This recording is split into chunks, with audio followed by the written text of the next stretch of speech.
Hello again, traveler. The pleasure I feel at your return is matched only by my relief in learning that you returned safely to your home after our last meeting. Of course I remember you. One does not easily forget so powerful or beautiful as imagination as yours. As you can see, I still have the chair you created when last you were here. It does require a measure of my own power to maintain, but the price is small for such luxurious comfort. Others have asked about it, and about you.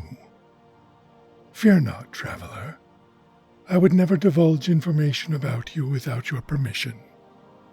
I promised them only that should you ever return, I would relay their interest to you. Some made astoundingly generous offers. We can discuss this later, however. If I may say so, you do not look well. How long has your astral form been separated from your body? You are unsure. What's that? You feel a chill. And now your head is hurting as you are being flooded with strange images? Please, sit down. Relax. Close your eyes. Allow the visions to come. View them and let them pass. Do not attempt to hold on to anything you see. It will only make your headache worse. I know what is happening, and trust me, the visions will pass. You are in no danger. Just relax and let them wash over you.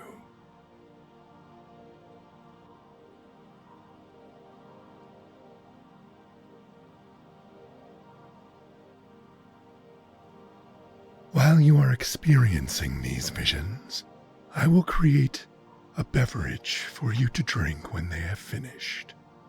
I recently acquired a most precious ingredient with which I can finally create an exceedingly rare and incomparable beverage. I appreciate your humility, traveler, but if we hoard our gifts, looking always to the horizon for the perfect moment, we risk losing the joy of the present. We must choose our moments and decide for ourselves to make them special. Besides, ingredients, no matter how rare, are not but potential, and unrealized potential is nothing at all. You understand? Excellent. We begin with 2 measures of deadly hesitation. You may or may not have experienced this yourself, but in moments of crisis, often when the continuance of a mortal existence hangs in the balance, most higher entities tap into a greater multiversal power that allows them to slow time to various degrees. Some utilize this power to perform seemingly supernatural feats, to rescue another, or to evade certain death themselves. Many more, however, find themselves overwhelmed, and in their panic, they fail to act in time, instead condemning themselves to observing the moment in slow time, memorizing every detail, Of course, capturing these actual moments as they occur would prove far too dangerous, to say nothing of ghoulish. But the emotions that linger can be harvested. Unfortunately, the majority of these are too polluted by bitterness or guilt to be of use. This drink requires essence purified by acceptance and forgiveness of self and others. A rare thing indeed.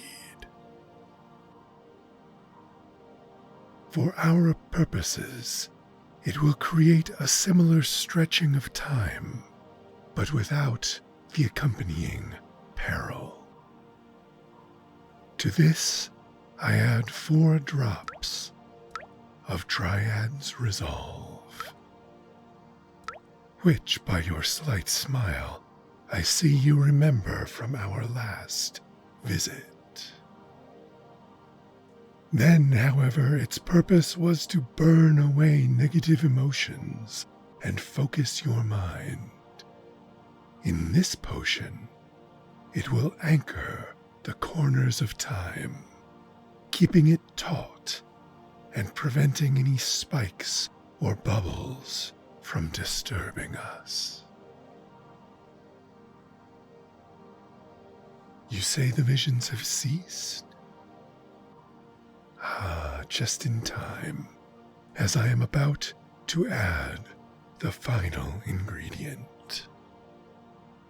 Please continue to relax as I continue mixing. Finally, the most rare of ingredients required for this beverage, a shard of dream relinquished. It is a fine specimen, too. Note the size of it and the sharp edges.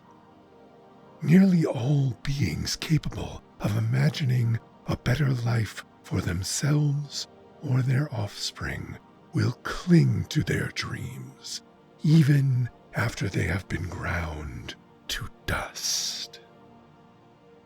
Dreams cannot be taken by force, and they cannot be given half-heartedly. To keep even a single speck of a dream in what many entities call a soul is to keep the whole of it. Also, to carry power, the dream must still be wanted. Discarded dreams are of no use to anyone. And finally, the dream must be achievable, even if it would require monumental effort. This distinction separates dreams from fantasies. The power contained in a dream relinquished is staggering, and for this beverage is necessary to maintain the elongation of time for more than a few moments.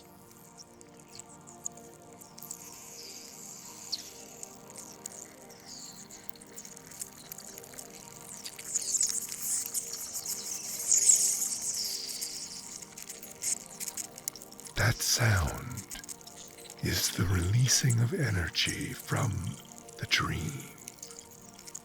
When the bonds become too weak to contain its power, we will hear the final crack.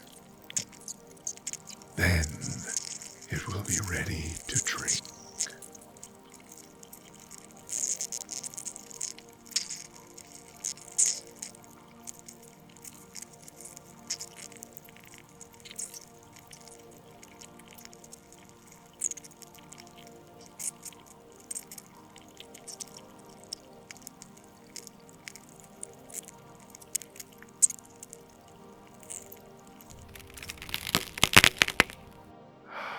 There it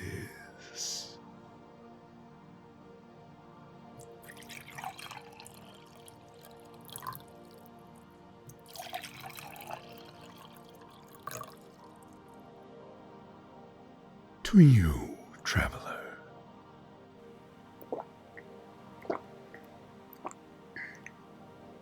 Ah, delicious. When you are ready, there is something I would like you to do for me. I would like for you to close your eyes and imagine a landscape. It can be anything you wish, indoors or out. It can be a building, a meadow, an entire mountain range, a farmstead, anything you desire. It can be as complex as you wish or as simple. Create it with your mind. What scents are carried to your nose on the currents of air? What colors do you see in the sky? Is it warm there or cool? Create a border to the landscape, a way to define its edges from the rest of the astral plane around it. Is it a wall, a fence, a canyon? Now, open your eyes and look around at the landscape you have created. Take your time and explore it, but do not go beyond the boundary you created. When you are satisfied, return to me through this door. I will then explain the visions you have just experienced.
Welcome back, traveler.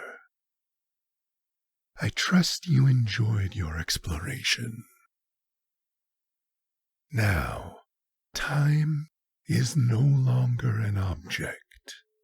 We can stay here for days, and mere seconds will have passed in the material plane. This is important, for I have something I must tell you now. Please remember that you are not alone, and there is nothing to fear. The chill you felt was your spirit separating from your physical body. I'm afraid you have died. The visions you were seeing were memories of your past lives returning to you. That's right. You have lived and died numerous times before this. Now that the visions have passed, you will find that you are able to recall your previous lives at will. These memories were, of course, unavailable to you while you were still alive on the material plane. You are wondering what happens now. The answer to that question is entirely up to you. I will explain. From this moment in time, 5 paths are available to you. You are free to choose whichever you wish. You have been released from the bonds of the material plane, and I will reveal to you now that many of the preconceptions mortals have about death are incorrect. Now, the first option available to you is to join with an established God. You have many to choose from. The entire history of religion in your species is open to you, though many of the gods and goddesses have faded from prominence and have relatively few worshippers among the living. Contrary to what many religions would have you believe, there is not only one correct answer, nor is there any divine punishment for not believing in this or that deity. You may or may not be religious. You may have already made your choice, and there is nothing wrong with that. To pursue this path, you need only close your eyes and focus on the deity you wish to join.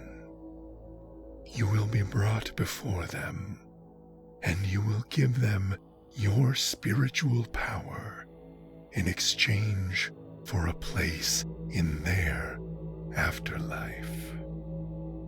They will protect you and provide for you for all eternity, but you will be at the mercy of their imagination as to what your afterlife holds.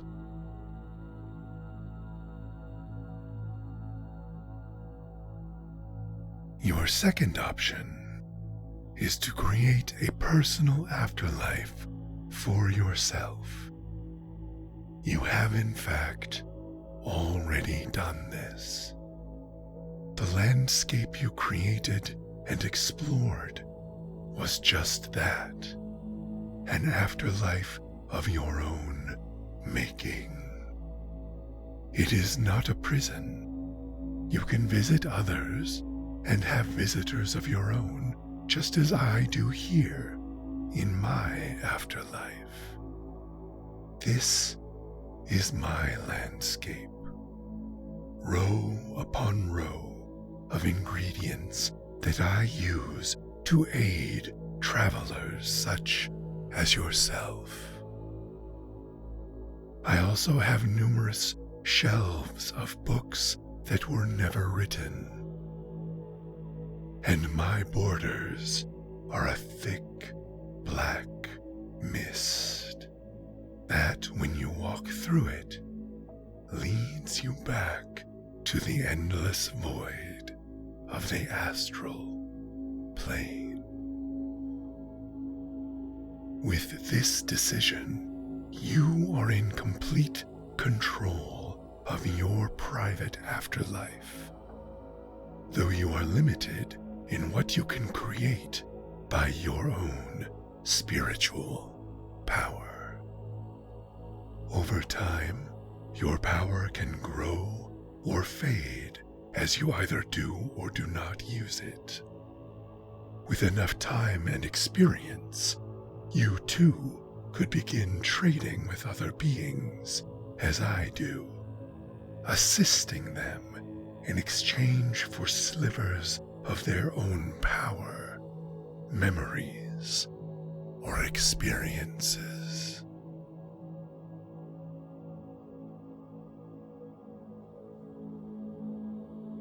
The third path open to you, and the one that, if I am being honest, I would personally most like to see you pursue, is to become a god yourself. There are limitless inhabited worlds in the multiverse. You need only choose one and tie your spirit to it. In the beginning, you will be severely limited in the effect you can have on the material plane. A talking animal here, a burning bush there, a disembodied voice heard only by a chosen few. As you impress the mortals, they may begin to worship you. This worship gives you greater spiritual power that you can then use to perform increasingly complex and impressive miracles.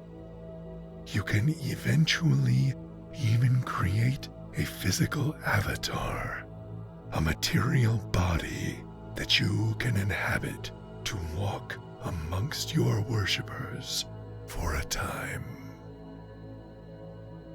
And when your faithful die, many of them will come to you and give you their spiritual power in exchange for a place in your afterlife.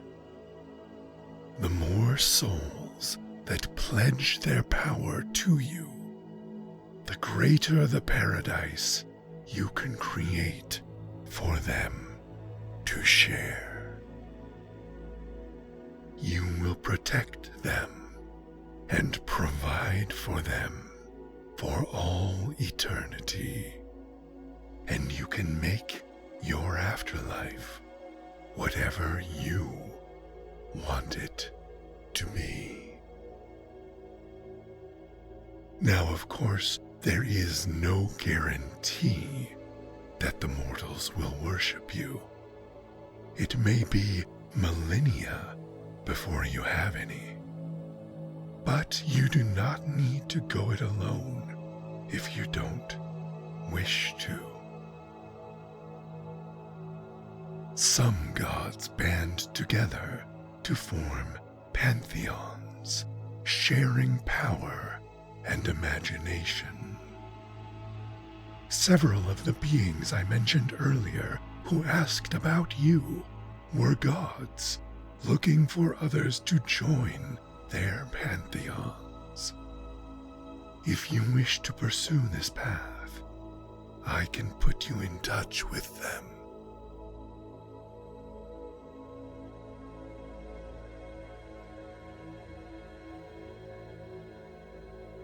The first 3 paths I have described for you keep you in the astral plane for eternity. The 4th option that lies before you is to be reincarnated on the material plane. If you have not experienced everything you wish from the mortal world, you can choose to be reborn. You will experience another life in its entirety, and when you die, you will return to the astral plane to once again face this choice. You will not remember your past lives while you are living a new one, but upon dying, you will again be flooded with the memories of your previous lives.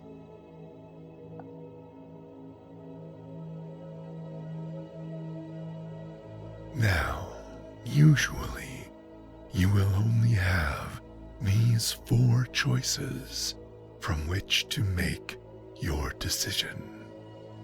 However, since you died in my presence, and I was able to slow time for you, there is a 5th option for you at this time. For a price, I can return you to your body and restart your heart. As I mentioned previously, only seconds have passed on the material plane, so you can return to life without suffering permanent physical or mental damage. You will feel off for several days or weeks as your soul reacclimates to being constrained within a mortal coil. And you will not remember being here or anything I have told you about the afterlife. The scraps of memory you retain will be remembered as a fever dream brought on by your near-death experience. This path requires no small amount of power, and the potion that would return you to life requires several rare ingredients. For that reason, I would need to collect from you 1 year's worth of dreams. With your potent imagination, that would keep me stocked for generations to come. These are the paths available to you, traveler. You can join with a god, create a private afterlife, become a god yourself, reincarnate, or return to your previous life. This is not a decision to make lightly, but fortunately, you have days to make it. Please feel free to stay here in my afterlife while you make your decision. Relax. Close your eyes. You are in no danger here. Ask any questions you can think of, and I will answer them to the best of my ability.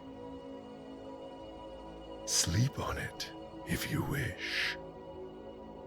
I will be here when you awaken, ready to help you along whichever path you ultimately choose. Until then, I will be just over here, reading.